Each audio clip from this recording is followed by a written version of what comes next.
We have to add fresh compost. We add a little bit of worm castings. We add some rock dust in there, and then we start planting for the season. Yeah, there was nothing here. It was pretty much a junkyard, and we turned it into this farm. Yeah, I mean, I started as a backyard farmer, so I would do pine wooden beds, but then they would just rot every year. And as you do it more and more, you get better and better with the cedar. We're already selling to 120 restaurants a week. You know, mushrooms, we're expanding out our mushroom operation. We're doing the retreats. We still grow veggies. We grow microgreens.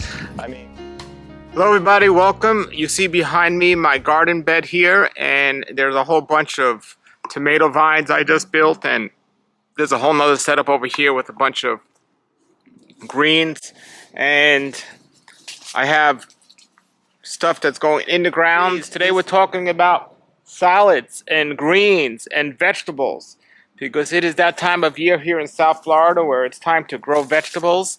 And it's really important when you're growing trees to really get a passion and a heart for growing anything that's possible that you can grow, and get away from having to go to the store to buy food and things like that. I love growing, and more I'm getting into gardening. I'm really into the fruit trees. That's why I have this channel, Fruitful Trees. But I've always been into gardening and just growing my own food as much as possible. Even when I lived in New York, I was growing sprouts in my house, and I still do. There's never an excuse. You can always grow something. And on so many levels, growing is just a learning experience and a joy. So I'm growing a lot of greens now. I've had these beds for a good amount of years, and it's just starting to be planted because it's heading into the winter time right now in South Florida, and that's the time to plant a lot of things. In the summer it's a little bit more tricky because it's really hot here, and the fruit trees are doing wonderful. And I got these garden beds in the ground this year. I'm experimenting with planting certain things in the ground this year, and that's coming along great. I just built some tomato vines back there, so all that's going great. And the reason why I tell you all this is because today on the show we have a continuation to our last video, which was a bunch of fruit trees. And we were at Gratitude Garden Farm, and this is an amazing place with this man Joseph, who at one point was diagnosed with cancer and literally changed his lifestyle, started eating healthier, living healthier, overcame the cancer, bought an empty 5-acre plot in South Florida, and built these amazing gardens and this amazing fruit tree area. I'll put a link below this video to that last video that we did with his fruit trees. But I wanted to show you everything he's doing there, or at least many of the things, because it's not just fruit trees, and it's a lot more than I could show you in this video. But if you're interested in gardening, I learned a lot from Joseph, and I want to show you some of the things he's taught me and I learned. And also, he has a retreat that's coming up. He's going to do food to table retreats at his place, so you can see the fruit trees and see the gardens and actually live in a retreat on his farm, which is amazing. So this is Joseph, and this is Gratitude Garden Farm. Their link will be below as well. This was an amazing trip. If you're in South Florida, definitely a place you want to get some food from. They sell at all the local farmers markets, and here it goes.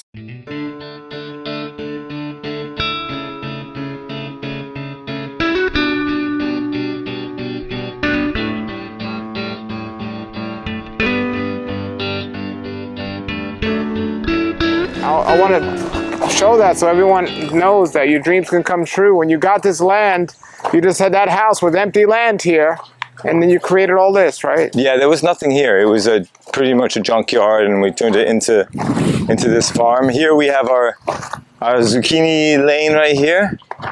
Some nice heirloom zucchinis. Now, do you have to trellis the zucchini, or? No, you don't have, not really. You just let that bush out, and you can see they're popping off right now.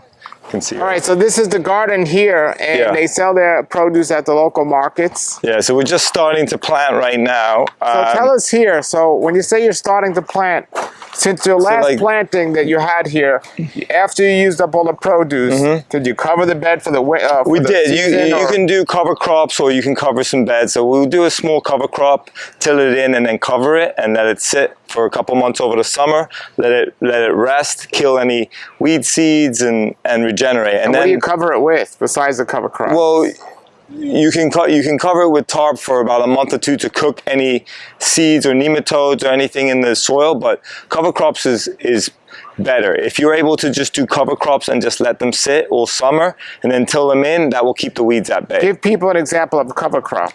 Like you can use sun hemp is one that most people use here in South Florida. You can also use all sorts of different greens and legumes to help, like nitrogen fixtures. There's a lot of different, but sun hemp is a popular one here in South Florida. Is that hemp? Yeah, it's a form of it. Yeah, Okay. it's not like the CBD that you grow. It's slightly different. Right, yes. Okay, so show us here. So the water system you have here for your bed. Show us show us how you're doing that. Yeah. So basically, we have irrigation from our pump. It comes down to the center. From a well, right? From a well, yep.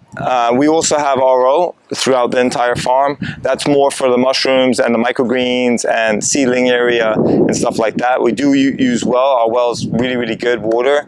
We've had it tested a bunch of times. It's really, really great. It has no iron in it. So we're happy with our well water.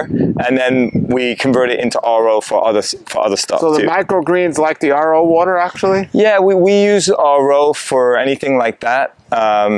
Just because it's potable, clean, really, really clean water, and yeah, it's a bonus to have that throughout the entire farm. We get 2,200 gallons a day of it, and then the excess gets fed through to the bananas. So I have it so that the water goes out to the banana section and goes all the way around, so I don't waste any water. Yeah, I want to talk to you about your bananas too, but as for this, so you got going around the edges, there's the big wire. So what I do is we create a complete. Now some people can just shoot one line down, but the problem is the pressure. It's not evenly distributed. So when you do a rectangle like this, the pressure circulates. So when it sprays evenly from every single one, and it can keep a high pressure. So you can do 6-7 beds. I don't have a very big pump for this. I wish I had put in a bigger pump, but I can do about 5-6 beds at a time. And right now, how big is this bed? How wide is it? This is it's about 3-foot bed, 40 feet long, and then it's wider than most beds. Like raised beds, you want to do it like on the ground. You usually want to do the common one is 30 inches wide, 28 to 30 inches wide, 100 feet long is what people do in the ground. That's the Jean Forte method and Curtis Stone method, which I like. I wish I had knew about those strategies when I first started, but this is nice too, though. You can make it look really pretty. So oh, look, it's very successful here. So then you got these coming out right into there. Yeah. Okay. So we put elbows on each side, goes all the way around, and then this will spray and just give it a complete. So it's a spray. It's not a bubbler. This is a sprayer. Okay. This is not a dripper. I have drippers on different stuff. Okay. So on like large things, like anything on these beds are going to get sprayed. Like not sprayed, I mean like the irrigation is a spray irrigation. Yeah. The ones under the hoop house and in the fields are drip, because I usually do the turmeric in the fields. Okay. And they're a long-term crop. They don't need to be sprayed. They could still be watered like this, but the drip, you can do a larger amount of space. Like I can only do 5-6 beds with this method. With a drip, I could do 40 beds at the same time.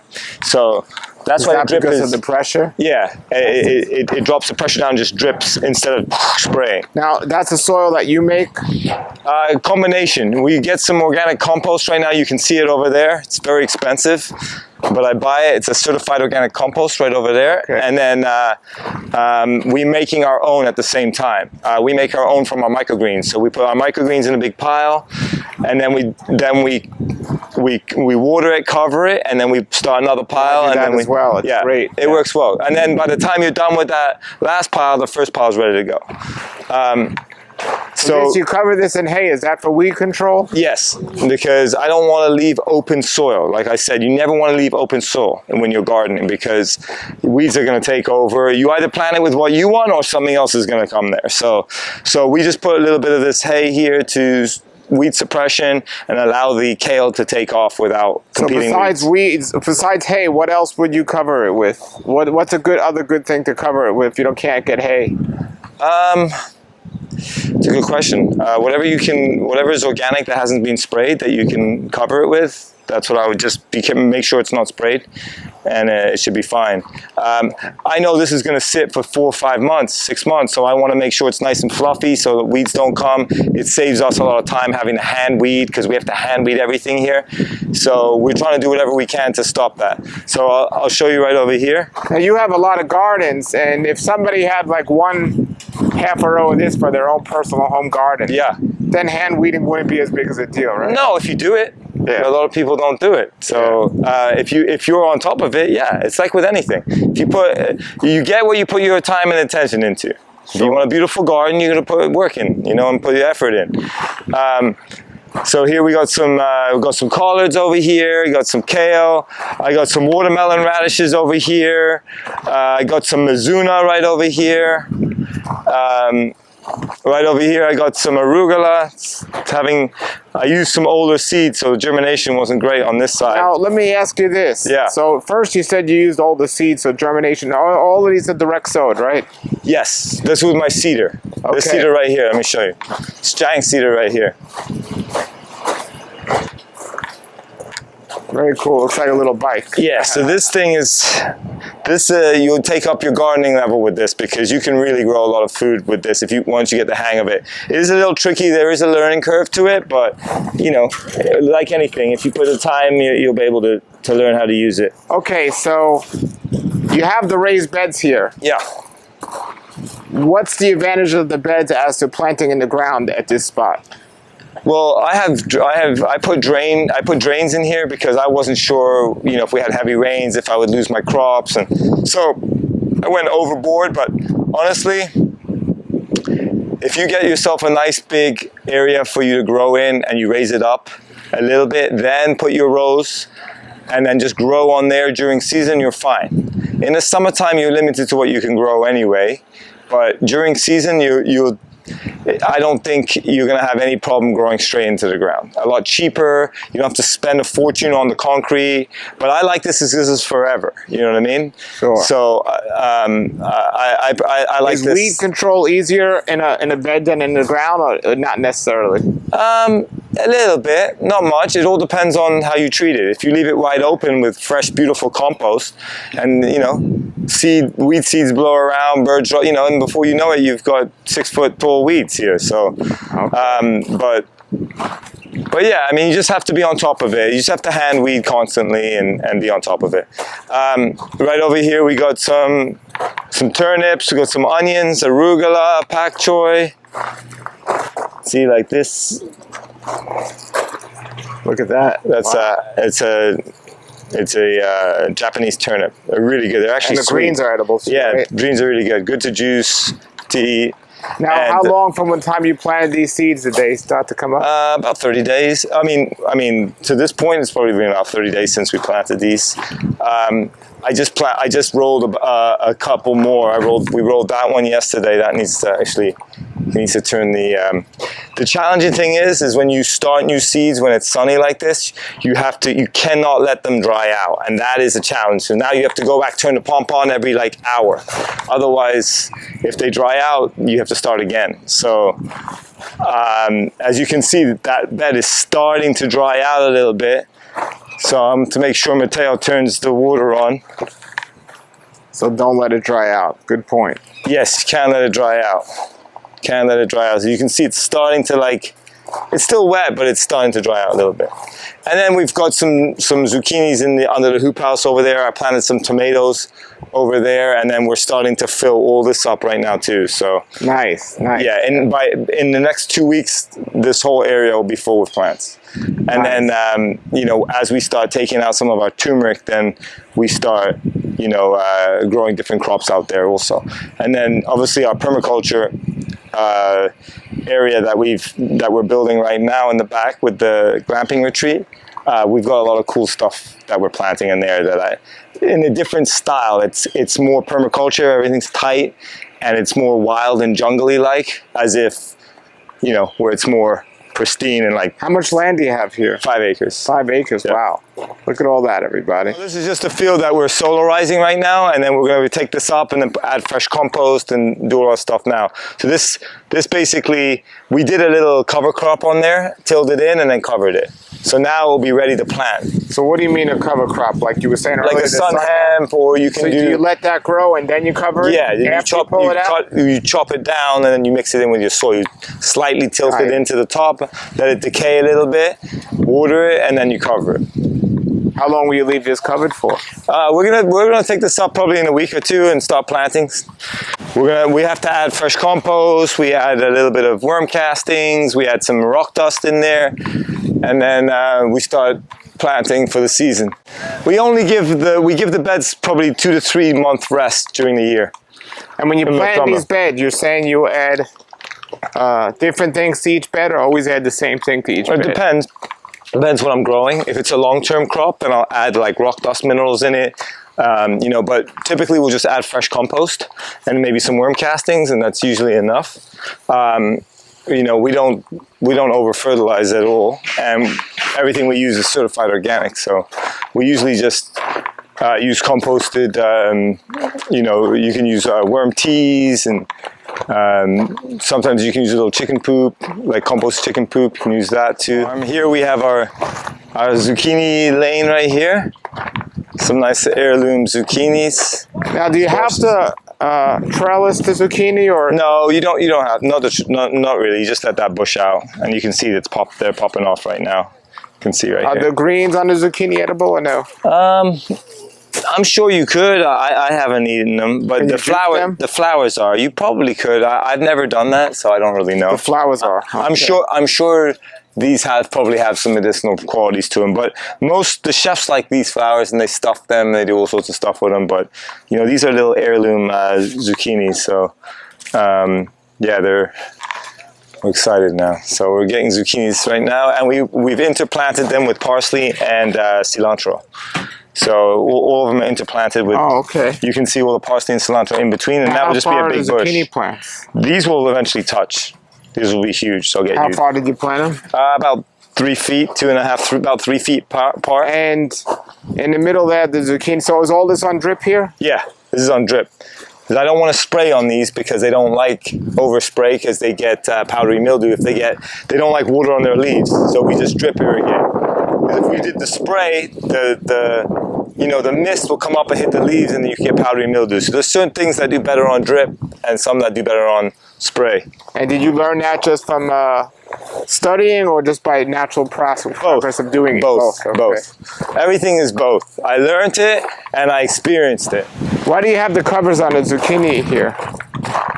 What covers? On the floor? The greenhouse here. Why do you grow it under the covers? We do crop rotation. So we grew tomatoes here last year. So now we're growing a different crop, completely unrelated to tomatoes. So why is this covered? Or why isn't it just open? Do you protect it from the rain or something? Yeah.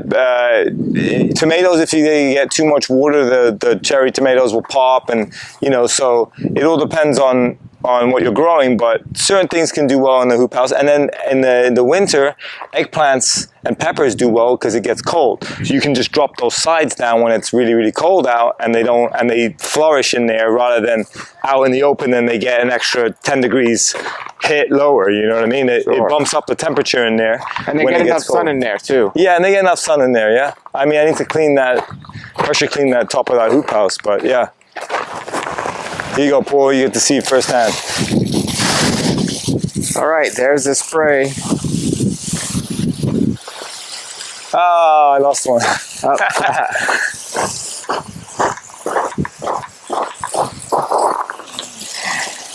Now, are all these on timers, or do you have to? No, I do everything by hand. I turn them on by hand. Okay.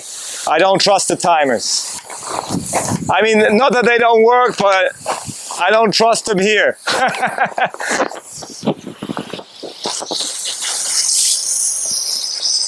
And you plant 2 rows? Sorry? You plant 2 rows? 2 rows. Like how many rows of? There's, I think, 12 in here. 12. Yeah. I think these are turnips. Okay. These are Japanese turnip. And how long will you water it for? I'm just getting it saturated, get it wet, and then, you know, I can't let this dry out at all. So I got to make sure that this doesn't dry out at all. How many times a day do you do this? As many as I need to. If it's sunny out, I have to do it way more. Right now it's sunny. So we have to constantly wet these beds. So I'm going to come over here and wet these.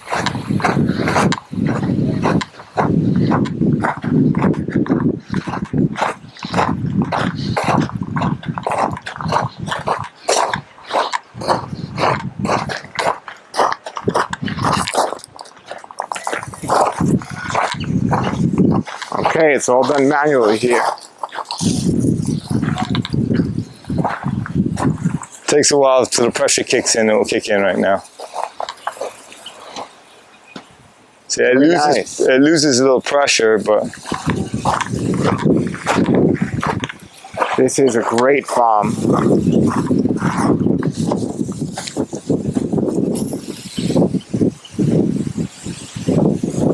yeah, I mean, I started as a backyard farmer, so I would do pine wooden beds, but then they would just rot every year. And I wasn't going to use pressure treated, so I switched to these concrete blocks, which I much prefer.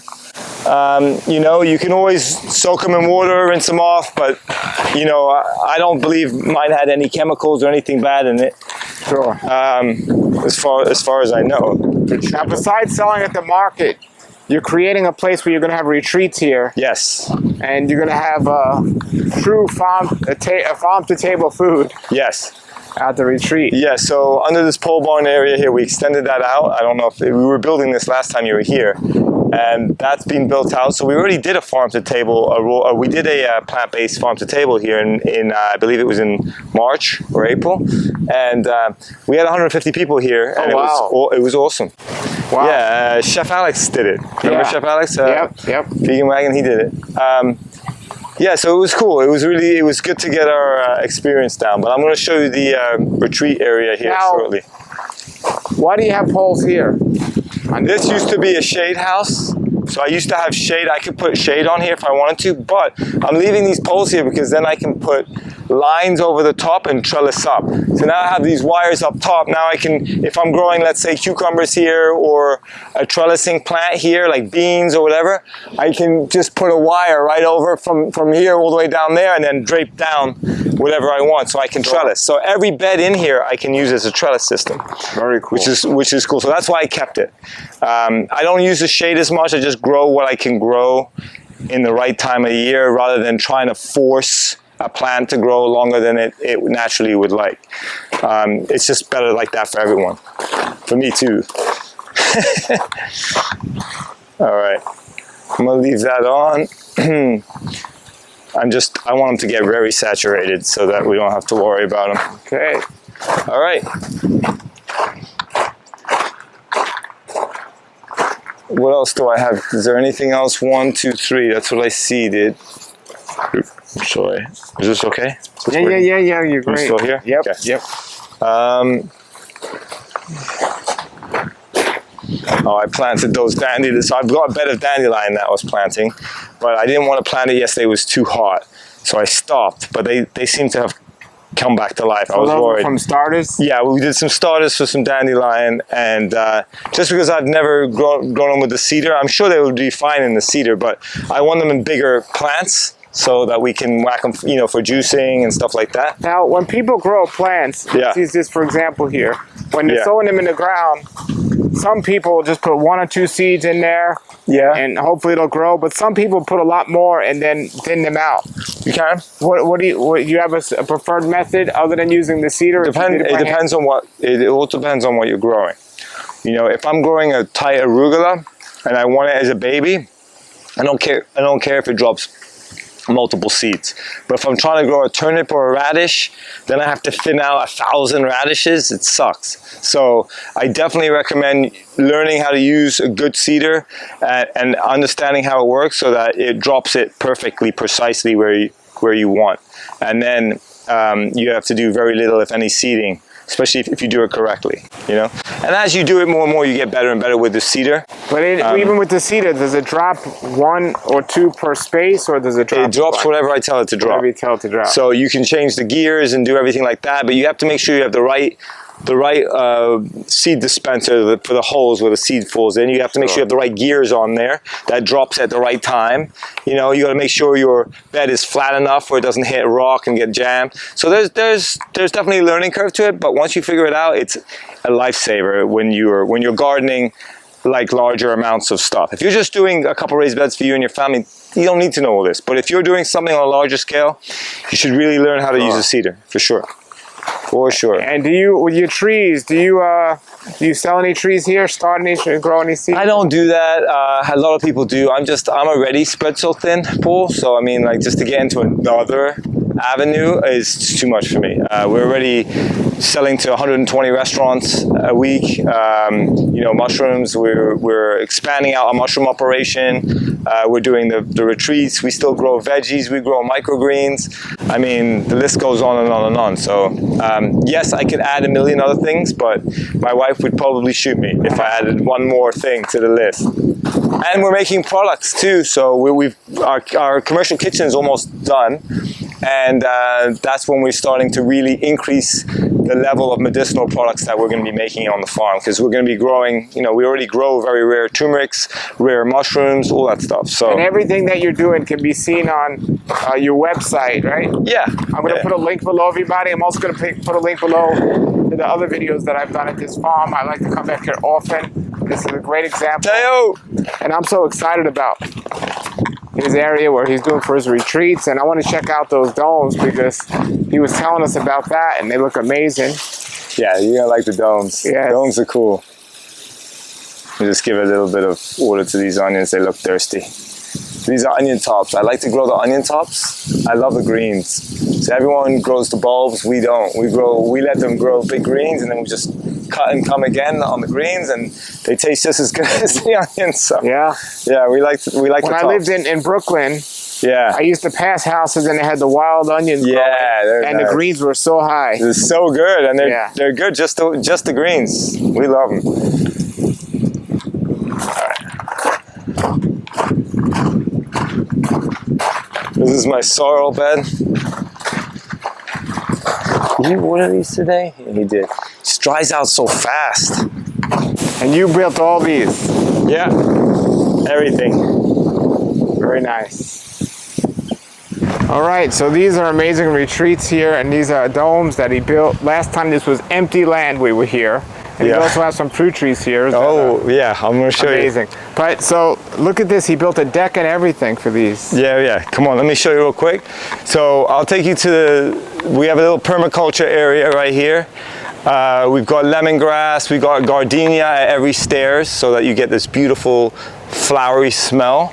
Right here we have a guava tree. We got a carambola star fruit right here. Here's a peanut butter tree right here. Here we got some milkweeds. We've got some Florida hibiscus right here, which we're going to use to make some teas out of. You can see all the butterflies right here. They're coming after my milkweed. So we planted butterfly garden so that we have butterflies and hummingbirds here all the time. So when you're sitting on your patio, on your deck, you're just seeing butterflies and hummingbirds come by. Here we have some different lilies. We've got bananas. We've got...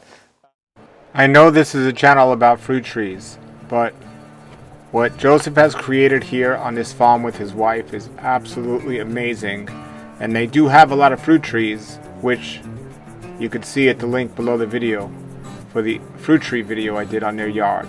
But to come here to this retreat and to be surrounded by these amazing fruit trees and to be able to get fresh food from the garden, and also to learn how to grow food, and also to learn how to take care of your fruit trees, this place is the place I recommend for everyone to go to. There's so much more that they're doing than is in this video. I'll put a link to the previous video I've done. But I'm really excited I got to revisit this farm, and I look forward to their retreat. We're just testing it out right now. This will be ozonated, so we'll have an ozone bubbler in there, and then we use a little bit of hydrogen peroxide, but we change out the water every week. So every retreat will be fresh, water, and we just use that water to water the plants. These are, man, thanks for coming out. Tell everybody again your website. It's gratitudegardenfarm.com. This whole property surrounded in banana trees. I have to say the mangoes were great this season. I think everyone in South Florida had a pretty good mango season. Carrie actually did really well this season, which was the first season it actually did well. We had to put like braces on here to hold these trees because loaded. So loaded with fruit. 3-4 months ago we did the same thing, and look at it come back. Still one of my favorites in regards to producers. I took out the mango trees that weren't doing well. Anyway, that never gave me a fruit in 8 years. So I said, all right, you've had your opportunity. It's time to, you know, to move on to different trees. And I got plenty of mangoes off that one for a couple years until it got too tight and then took it out. Yeah, I've got some mangoes that I want to switch up and maybe to some different variety that does even better here. All right, everybody, thank you for joining me for that visit to Gratitude Garden Farm. And if you have empty land or between your trees or anything, try planting some greens. It's just wonderful. A couple of years ago I planted watermelon. Wow, and it worked, and I had some of the best watermelons I've ever had. So definitely into planting. Normally watermelons do better in the summer. I'm trying to plant some here in the winter and see how they do. But plant, grow. All right, if you like this video and you'd like more garden videos, or if you have a garden, a pretty cool garden you'd like me to come out and film, let me know. My link's below, my email address is below. If you have fruit trees and you want me to come film your fruit trees, contact me, and I'd love to come out and do check that out, especially if you're in the South Florida area. And remember to see the last video I did with Joseph at his Gratitude Garden Farm and his tree area, which is absolutely impressively amazing. He's growing so many different mangoes and avocados and now a whole bunch of other fruit trees. We did that video last time, the link's below. Until then, everybody, have a great day and keep growing.